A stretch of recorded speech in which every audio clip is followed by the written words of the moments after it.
واحلل عقدة من لساني يفقهوا قولي. اللهم رب زدني علما رب زدني علما. أما بعد فأعوذ بالله السميع العليم من الشيطان الرجيم. بسم الله الرحمن الرحيم. يا أيها الناس اتقوا ربكم الذي خلقكم من نفس واحدة وخلق منها زوجها وبث منهما رجالا كثيرا ونساء واتقوا الله الذي تساءلون به والأرحام إن الله كان عليكم رقيبا. يا أيها الذين آمنوا اتقوا الله وقولوا قولا سديدا يصلح لكم أعمالكم ويغفر لكم ذنوبكم ومن يطع الله ورسوله فقد فاز فوزا عظيما. أما بعد فإن أحسن الكلام كلام الله وخير الهدي هدي محمد صلى الله عليه وآله وسلم وشر الأمور محدثاتها وكل محدثة بدعة وكل بدعة ضلالة وكل ضلالة في النار. قال الله تعالى في القرآن المجيد والفرقان الحميد: لقد كان لكم في رسول الله أسوة حسنة.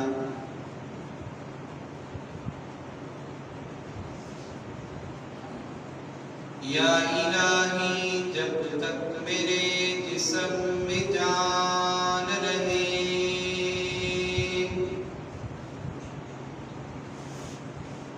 میری یہ تمنا ہے کہ میرے لب پہ تیرا قرآن رہے.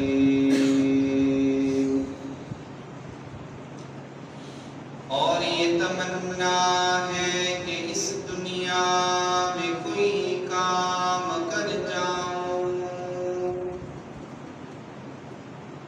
اگر توفیق ملے تو خدمت اسلام کر جاؤں.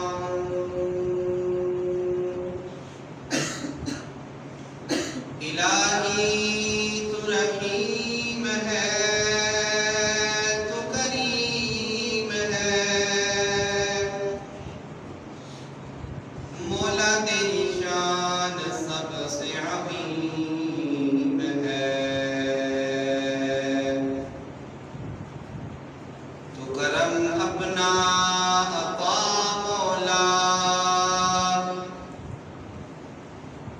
تو کرم اپنا عطا مولا. تیرے کرم پہ ہم کو یقین ہے. قسم کی حمد و ثنا تمام قسم کی تعریفات تمہیدات تسبیحات اللہ وحدہ لا شریک کی ببرکت ذات کے لیے خاص اور مختص ہے۔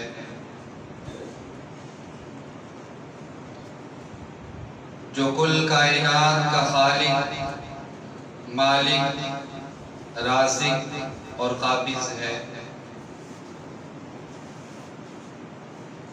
لاکھوں کروڑوں درود و سلام امام الانبیاء، حبیب کبریاء، پیارے پیغمبر جناب محمد رسول اللہ صلی اللہ علیہ وآلہ وسلم کی ذات اقدسہ، مطہرہ، مشرفہ، مکرمہ۔ اللہ کی حمد و ثنا اور درود و سلام کے بعد رحمت اور بخشش کی دعا آل رسول، اہل بیت، اصحاب رسول رضوان اللہ علیہم اجمعین، تابعین اعزام، ائمہ اربع، ائمہ حدیث، اولیاء دین، علماء دین، بزرگان دین رحمہم اللہ تعالیٰ کے لیے۔ اور دعا ہے کہ اللہ جل جلالہ میری اور آپ سب کی جمعۃ المبارک کی حاضری اپنی بارگاہ میں قبول اور منظور فرما لے۔ سن سنا کر اللہ رب العزت کی ذات مجھے اور آپ سب کو عمل کی توفیق عطا فرمائے۔ دعا ہے اے اللہ جو بیمار ہیں انہیں اپنی رحمت کے ساتھ شفائے کاملہ عاجلہ عطا فرما۔ جو پریشان حال ہیں اللہ ان کی پریشانیوں کو دور فرما۔ جو بے روزگار ہیں اللہ تعالیٰ انہیں نیک حلال رزق عطا فرما۔ واجب الاحترام بزرگوں، دوستوں، بھائیوں، نوجوان ساتھیوں، نہایت ہی ادب و احترام کے لائق میری اسلامی روحانی ماں اور بہنوں،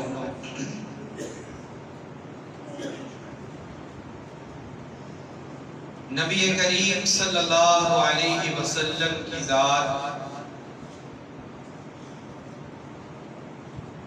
ہر قسم کے عیب سے پاک ہے۔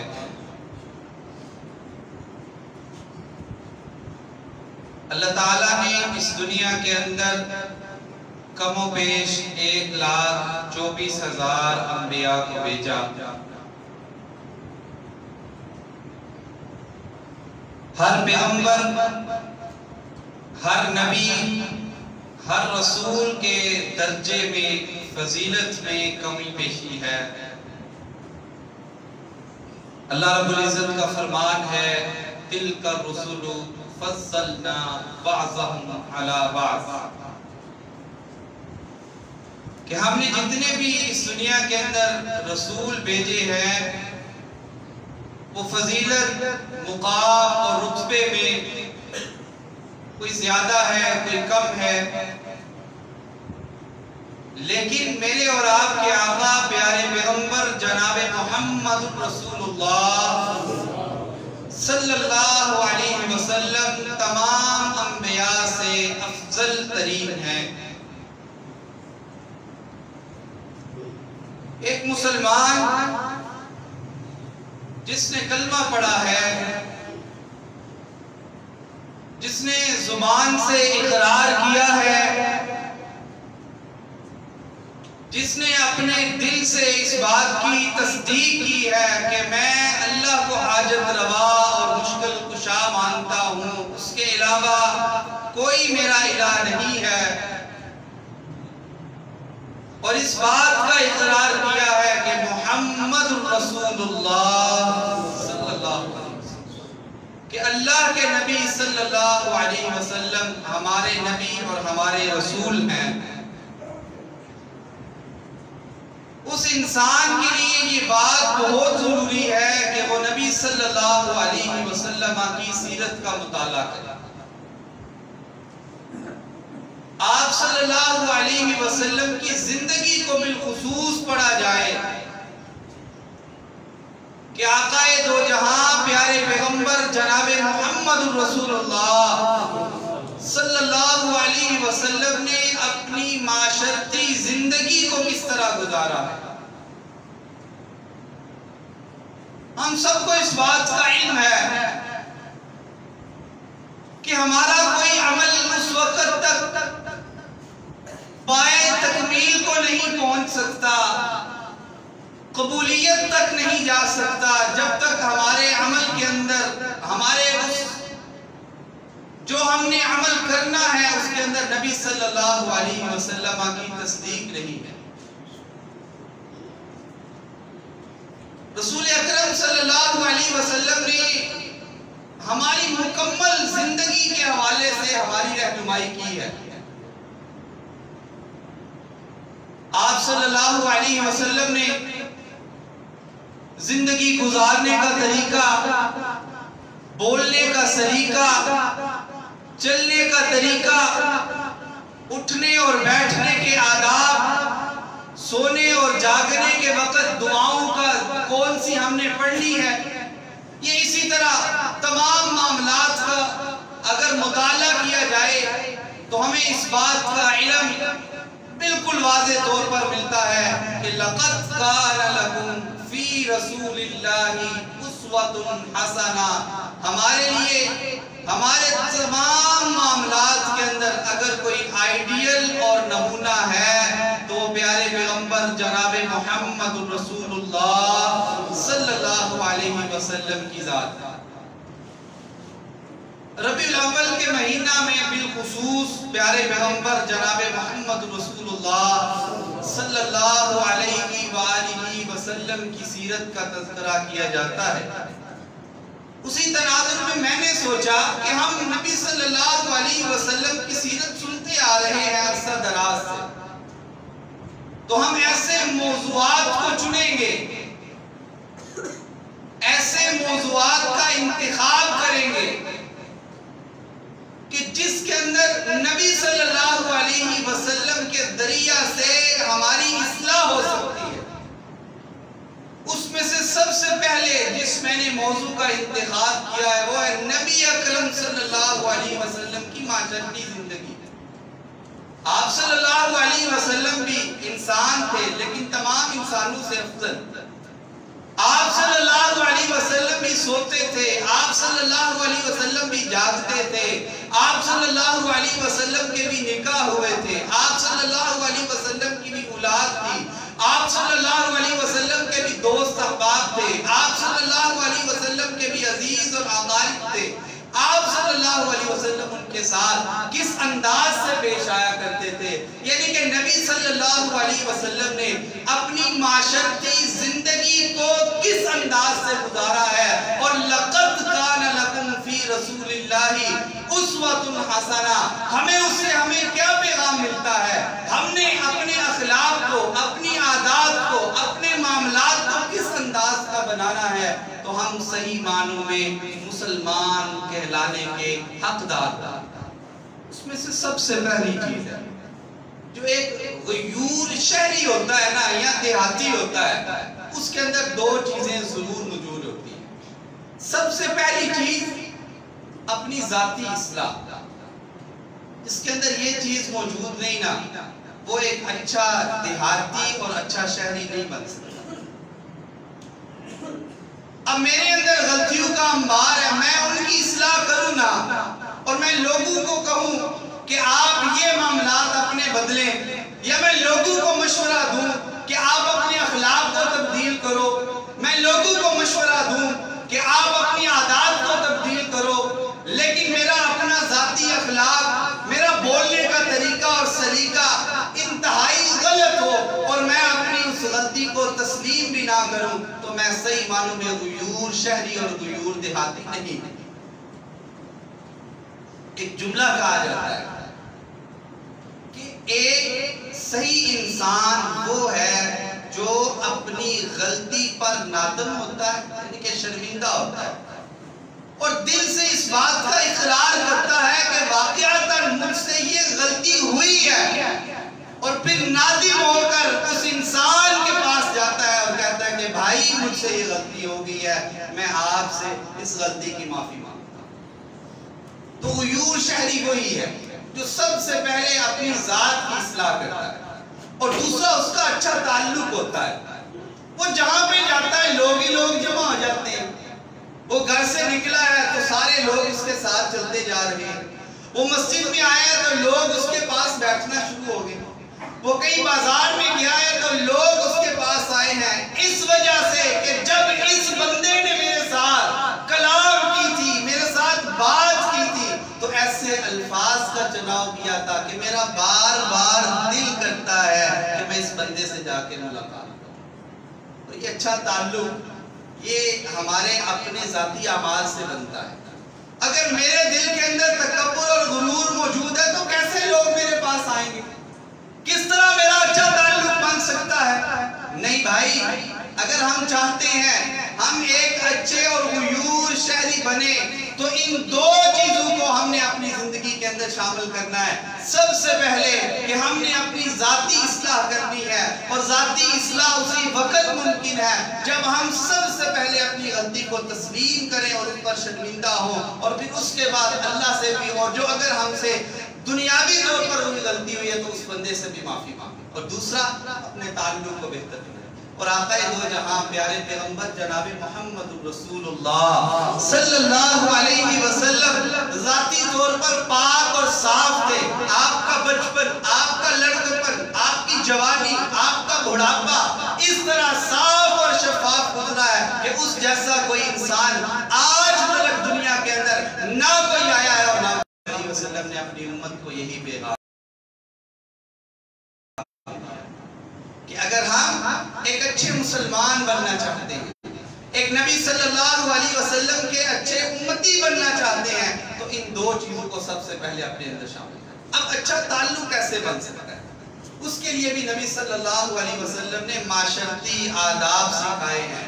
سب سے پہلی چیز یہ ہے کہ ہمارا گفتگو کا سلیقہ، گفتگو کا طریقہ انتہائی بہتر اور عمدہ ہوگا۔ ہم سچ اور جھوٹ کی آمیزش نہ کریں اپنی گفتگو کے اندر، ہم دروغ گوئی کے ساتھ گفتگو نہ کریں، ہم کسی کو تضحیک کا نشانہ بنا کر اس سے بات نہ کریں، بلکہ جب ہم نے کسی سے گفتگو کرنی ہے تو ہم نے پیار، محبت اور الفت کے ساتھ اس سے بولنا ہے۔ اور پیارے پیغمبر جناب محمد رسول اللہ صلی اللہ علیہ وسلم، عائشہ رضی اللہ تعالی عنہ بیان کرتی ہے کہ آپ صلی اللہ علیہ وسلم، ویسے ہمارا ایمان اور عقیدہ ہے کہ آپ کی زبان سے کبھی غلط الفاظ نکل ہی نہیں سکتے۔ فرماتی ہیں کہ نبی صلی اللہ علیہ وسلم تیزی کے ساتھ گفتگو نہیں کرتے، یہ گفتگو کا سلیقہ ہے، آپ نے معاشرتی زندگی سکھائی ہے ہمیں۔ آپ صلی اللہ علیہ وسلم نے اپنی معاشرتی زندگی کو اس انداز سے گزارا ہے۔ نبی صلی اللہ علیہ وسلم جب بھی گفتگو کیا کرتے تھے، جب بھی بات کیا کرتے تھے، آپ صلی اللہ علیہ وسلم آرام سے گفتگو کیا، یعنی کہ اگلا بندہ آپ صلی اللہ علیہ وسلم کی اس بات کو سمجھ جائے۔ پھر عائشہ رضی اللہ تعالی عنہ بیان فرماتی ہیں کہ آپ صلی اللہ علیہ وسلم بولتے ہی نہیں تھے جاتے کہ اگلا انسان جو ہے وہ کنفیوز ہو جائے، اگلے انسان کو پتہ ہی نہ چلے کہ آپ نے پہلے کون سی بات کی ہے، آپ نے بعد میں کون سی بات کی ہے، بلکہ نبی صلی اللہ علیہ وسلم تھوڑی سی گفتگو کرتے، پھر آپ رک جاتے، اور پھر اس کے بعد نبی صلی اللہ علیہ وسلم پھر اگلی بات کو شروع کیا کرتے۔ یہ آپ صلی اللہ علیہ وسلم نے ہمیں معاشرتی زندگی کے لیے ایک طریقہ اور سلیقہ سکھلایا۔ پھر نبی صلی اللہ علیہ وسلم اتنی عمدہ گفتگو کیا کرتے تھے، صحابہ کرام رضوان اللہ علیہم اجمعین آپ کی زبان سے نکلی ہوئی اس حدیث کو، آپ علیہ السلام سے نکلی ہوئی اس قرآنی آیت کو اماں جی عائشہ رضی اللہ تعالی عنہ بیان فرماتی ہیں، جب آہستہ آہستہ، جب وقفے کے ساتھ آپ صلی اللہ علیہ وسلم اس کو بیان کیا کرتے تھے تو صحابہ کرام سن کر اسی وقت یاد کر لیا۔ پھر دوسرا ادب نبی صلی اللہ علیہ وسلم نے یہاں پہ سکھایا کہ ہم نے اپنے اخلاق کو برا نہیں کرنا، اور معاشرتی زندگی کا سب سے اہم حصہ اگر ہے تو وہ ہمارا اخلاق ہے۔ اخلاق کے اندر گفتگو ہے، اخلاق کے اندر لباس ہے، اخلاق کے اندر میری چال چلن ہے. اگر میری گفتگو نہیں درست، اگر میری چال چلن درست نہیں، اگر میرا جو ہے وہ تعلق درست نہیں، وہ بھی اخلاقیات میں ہی موجود ہے، تو ہم اچھے شہری نہیں بن سکتے.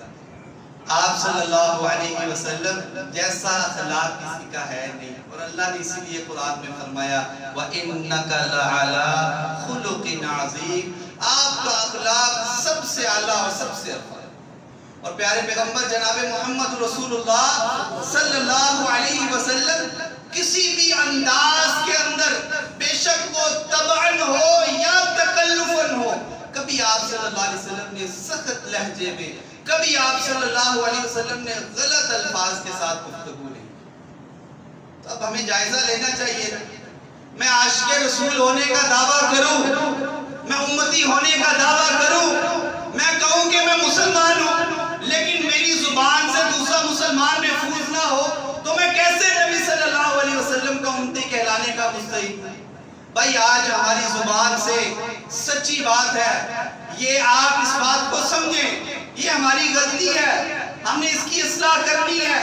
میری زبان سے ہو سکتا ہے بہت سے لوگ متنفر ہو جائیں، میری گفتگو سے لوگ متنفر ہو جائیں اور مجھ سے دور چلے جائیں، تو یہ اچھا تعلق نہیں ہوگا، یہ ہمارے رابطے منقطع ہو جائیں گے.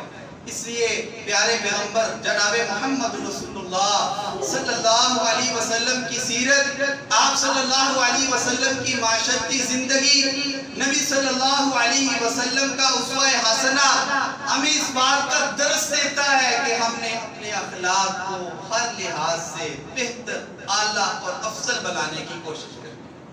اس لیے ہمیں اپنی زندگی کے اندر غور کرنا ہے کہ کہیں میری زبان سے کسی کو تکلیف تو نہیں ہوئی. اور پیارے پیغمبر جناب محمد رسول اللہ صلی اللہ علیہ وسلم نے فرمایا جنت کے اندر سب سے زیادہ لوگ جو ہوں گے وہ اخلاق حسنہ والے ہوں گے. اور آپ صلی اللہ علیہ وسلم نے جس طرح فرمایا خیرکم من تعلم القرآن وعلمہ، تم میں سے بہترین وہ ہے جو قرآن کو سیکھے اور سکھائے. اسی طرح نبی صلی اللہ علیہ وسلم نے فرمایا تم میں سے بہترین وہ ہے جس کا اخلاق سب سے اچھا ہے. پیارے پیغمبر جناب محمد رسول اللہ صلی اللہ علیہ وسلم کا اخلاق حسنہ، اللہ اکبر. حضرت انس رضی اللہ تعالیٰ نے اس حدیث مبارکہ کو بیان کرتے ہیں. وہ فرماتے ہیں کہ نبی صلی اللہ علیہ وسلم کے پاس یمن کے نجران ایک علاقے کا نام ہے، وہاں کی خاشیوں والی ایک چادر آئی جس میں بنے ہوئے تھے، جس طرح آج ہم کہہ سکتے ہیں کہ ڈیزائن تھے ذرا. تو آپ صلی اللہ علیہ وسلم نے اپنے جسم اطہر پر سے اڑا ہوا ہے اور آپ چل کر جا رہے ہیں، ساتھ حضرت انس رضی اللہ تعالیٰ. حضرت انس فرماتے ہیں کہ اچانک ایک دیہاتی آیا اور اس نے نبی صلی اللہ علیہ وسلم کے اوپر اس چادر کو دیکھا اور اس نے بڑی جلدی کے ساتھ اس کو کھینچا. اخلاق سمجھانے لگا ہوں کہ نبی صلی اللہ علیہ وسلم کا کس طرح. اب میں نے اچھی چادر پہنی ہو یا لی ہو یا اوڑی ہو، میں نے اچھا لباس پہنا ہو اور کوئی دور سے آئے اور بھاگ کر میرے پاس آئے اور میری اس چادر کو کھینچے، تو میرا رویہ کس انداز کا وہاں پہ ہوگا؟ ہمارا رویہ تو یہاں تک آ جاتا ہے کہ آپ نے میرے موٹر سائیکل سے اپنے موٹر سائیکل کو آگے کیوں لے کر آئے؟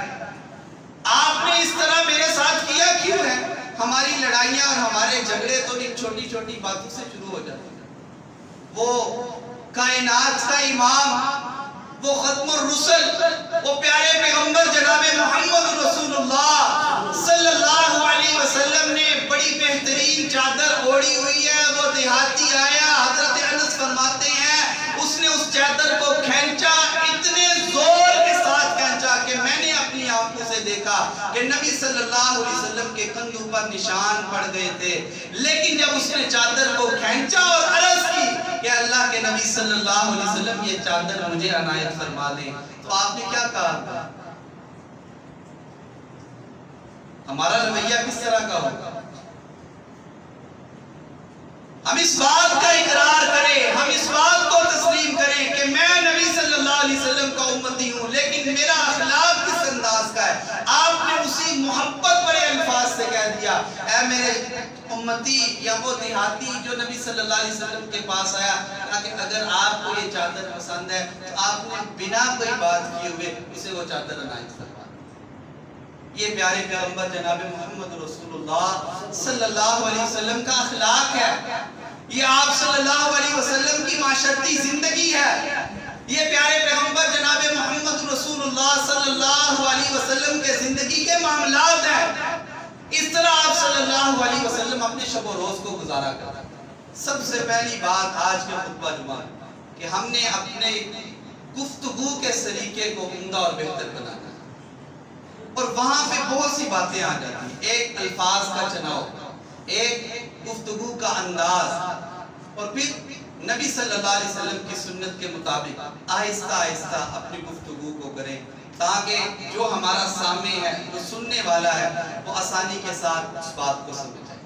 دوسری بات اسی گفتگو کے اندر کہ ہم نے اپنے اخلاق کو عمدہ, افضل اور بہتر بنانے کی کوشش کرنی ہے, کیونکہ پیارے پیغمبر جناب محمد رسول اللہ صلی اللہ علیہ وسلم وَإِنَّكَ لَعَلَىٰ خُلُقٍ عَظِيمٍ, تو ہم آپ کے امتی ہیں. ہم کم از کم اپنی زبان کو تو اس انداز کا بنا لیں, ہم اپنی بول چال کو تو اس انداز کا بنا لیں کہ میرے ساتھ رہنے والے, میرے عزیز, میرے رشتہ دار, میرے بھائی, میری بہنیں, میرے ہمسائے, میرے گلی محلے والے, میرے دیہاتی اور میرے شہری مجھ سے محبت کریں.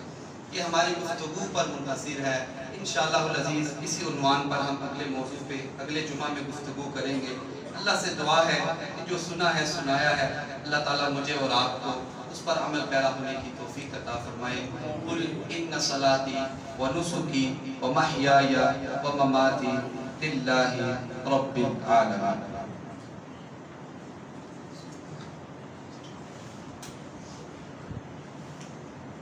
إن الحمد لله نحمده ونستعينه ونستغفره ونؤمن به ونتوكل عليه ونعوذ بالله من شرور أنفسنا ومن سيئات أعمالنا.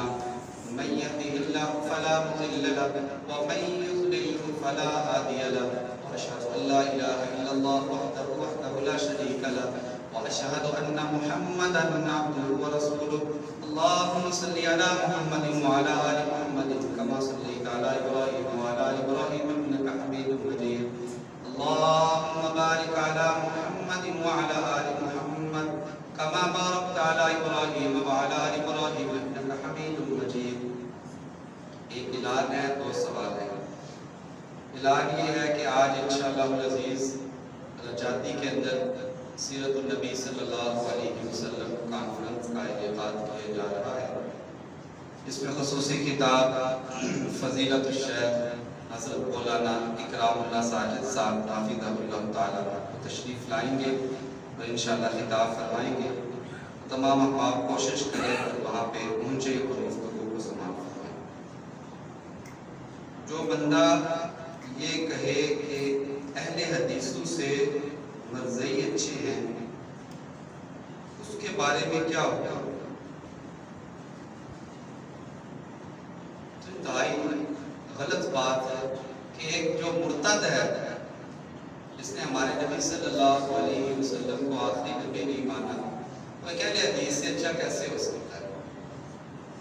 قطعی طور پر اہل حدیث سے وہ اچھا نہیں ہو سکتا. اہل حدیث گنہگار ہو سکتے ہیں لیکن ان کا ایمان, عقیدہ اور نظریہ یہ ہے کہ پیارے پیغمبر جناب محمد رسول اللہ صلی اللہ علیہ وسلم اور جو بندہ یہ کلمات کہتا ہے تو غلط ہے. نبی صلی اللہ علیہ وسلم نے تو یہاں تک ہمیں منع فرمایا کہ آپ کسی کو کافر نہ کہیں. تو ہم یہ کیسے کہہ سکتے ہیں کہ وہ ہم سے اچھے ہو سکتے ہیں؟ ہو سکتا ہے کہ وہ شخص تنظیمی اختلافات کی وجہ سے تنگ آ کر یہ الفاظ کہہ رہا ہے. تو اس تناظر میں بھی میں یہ نصیحت کروں گا, ہمارے آپس میں تنظیمی اختلافات ہو سکتے ہیں, جماعتی اختلافات ہو سکتے ہیں, لیکن منہج کے اعتبار سے ہم سب ایک ہیں. منہج کے اعتبار سے ہم سب ایک ہیں. اس تناظر کے اندر کبھی اپنی زبان سے یہ الفاظ نہ کہیں کہ انتہائی غلط خطبہ جمعہ ہے اور ایسے الفاظ تو کہنا ویسے ہی مناسب نہیں. مختصر بات یہ ہے کہ یہ انتہائی غلط ہے جو بندہ یہ کہے کہ مرزائی افضل ہے، مرزائی جو ہے وہ بلا ہے، وہ مرتد ہے۔ مرتد کیسے افضل و بلا ہو سکتا ہے؟ اللہ تعالیٰ یہ اخلاقی اسنا کہ ہم اپنی زبان سے ایسے الفاظ نہ کہیں، ہم اپنی زبان سے ایسے الفاظ کا استعمال نہ کریں۔ ہو سکتا ہے کہ غصے میں کہا جا رہا ہو، لیکن کرامن کاتبین تو لکھ رہے ہیں، سامعین آپ کی بات کو تو سن رہے ہیں۔ میں یہاں پہ ایک جملہ کہوں، میں ایک کلمہ کہوں، آپ سب اس بات کو تو سن رہے ہیں۔ ہو سکتا ہے میں غصے میں آ کر جوشیلے انداز کے اندر کوئی ایسی بات کہتا ہوں جو غلط بھی ہو، لیکن سننے والے اور لکھنے والے ہماری اس بات کو لکھ اور سن رہے ہوتے ہیں، اس لیے کہ اسی وقت ممکن ہے جب ہمارا اخلاق اچھا ہوگا، ہمارے اندر یہ بات موجود ہوگی کہ نبی صلی اللہ علیہ وسلم نے ہماری تربیت یہ فرمائی ہے کہ بات کو پہلے سمجھنا ہے، سوچنا ہے، پھر اس بات کو بیان کرنا ہے۔ تو یہ کہنا کسی بھی لحاظ سے درست نہیں ہے، بلکہ یہ غلط ہے، اور ایسے کہنے والے شخص کو اللہ تعالیٰ سے معافی مانگنی چاہیے، کبیرہ گناہ ہے، اللہ تعالیٰ سے معافی مانگنی چاہیے۔ سلام کے بعد سب کو توڑنا یہ بہت غلط بات ہے، یہ ہمارے اندر بہت بڑی غلطی ہے۔ السلام علیکم ورحمۃ اللہ بھی مکمل نہیں ہوتا، اور ہماری کوشش ہوتی ہے کہ ہم بھاگ کے اپنے گھر کے جاتے ہیں، اور اسی لیے ہمارے کچھ واعظین، مقررین اور شیوخ یہ کہتے ہیں کہ آج کل ہم فرائض کو ادا نہیں کرتے، بلکہ ہماری عادت بن چکی ہوئی ہے، نماز پڑھنا بھی ہماری عادت بن چکی ہوئی ہے، اور اس عادت کو پورا کر کے ہم بھاگنے کی کوشش کرتے ہیں۔ اللہ کا ذکر کرتا رہتا ہے ہر نماز کے بعد۔ اگر آپ کو کوئی ایمرجنسی ہے وہ ایک علیحدہ بات ہے، اگر آپ کو کسی چیز کی ضرورت ہے یا کوئی مشکل ہے آپ نے فوری طور پر جانا ہے وہ ایک علیحدہ بات ہے، لیکن جان بوجھ کر ہو سکتا ہے پیچھے والی صف پہ بندہ نماز پڑھ رہا، یہ بھی ہمارے اندر بہت بڑی غلطی ہے۔ پیچھے ہمارے نماز پڑھ رہے ہوتے ہیں اور ہم جو ہے اس کو یا تو لام کے چلے جاتے ہیں، اور جب سجدے میں جاتا ہے یہ غلط ہے۔ اس نے ہمیں جو ہے اپنے آگے بنایا ہوا ہے، سترہ کہتے ہیں، تو یہ درست نہیں ہے کہ میں اس سے آگے سے مل کر چلا جاؤں۔ پہلی بات تو یہ ہے یہ بہت فضیلت والا عمل ہے، ہمیں صبر کرنا چاہیے 5 سے 10 منٹ، یا جو مسنون اذکار ہیں کم از کم اس کو ضرور کرنے چاہیے۔ باقی جتنے کوئی زیادہ کرے وہ اس پہ اللہ تعالیٰ کا اتنا ہی فضل اور کرم ہوگا۔ فوری طور پر نماز سے اٹھنا اور صف کو توڑنا یہ درست نہیں ہے، الا کہ اگر آپ کو کوئی ضروری ایمرجنسی کام ہو جس کے بغیر وہ کام چل نہ سکتا اور گزارا نہ ہو، اس صورت میں اگر کوئی چلا جائے تو انشاءاللہ تعالیٰ اس میں وہ غلط نہیں ہوگا، لیکن کوشش یہ کرنی چاہیے کہ ٹھہرنا چاہیے، بیٹھنا چاہیے، اذکار کرنے چاہیے اور فرشتوں کی دعا کو لینا چاہیے۔ ربنا ظلمنا انفسنا وان لم تغفر لنا وترحمنا لنكونن من الخاسرين ربنا فاغفر لنا ذنوبنا وكفر عنا سيئاتنا وتوفنا مع الابرار ربنا هب لنا من ازواجنا وذرياتنا قرة اعين واجعلنا للمتقين اماما اللهم اشف مرضانا ومرضى المسلمين اللهم اشف مرضانا ومرضى المسلمين اللهم يا شافي الامراض اشف مرضانا ومرضى المسلمين اللهم يا قاضي الحاجات اقض حاجاتنا وحاجات المسلمين اللهم استر عوراتنا وآمن روعاتنا اللهم انك عفو كريم تحب العفو فاعف عنا اللهم اغفر لنا قبل الموت وارحمنا عند الموت ولا تعذبنا بعد الموت ولا تحاسبنا يوم القيامة